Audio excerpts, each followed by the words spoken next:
Hi everyone, my name is Emily Schubert, Product Training Specialist here at Bobcat. I cover specialty products, including the small articulated loader you see behind me. Today we're going to go over some tips and tricks for operation. So let's get started.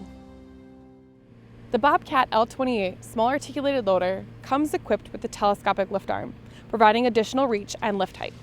However, the lift, tilt, and telescoping hydraulics are run on one loop and connected to one another. This means that during operation, they can get out of sync.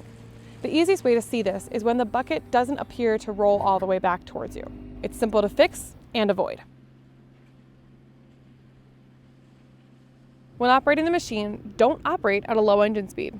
And when telescoping in and out, hold a few seconds longer when fully retracting the telescopic lift arm.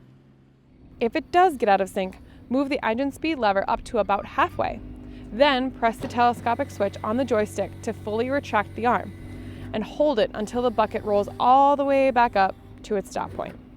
The bucket now has full range of motion and it's ready for operation once again.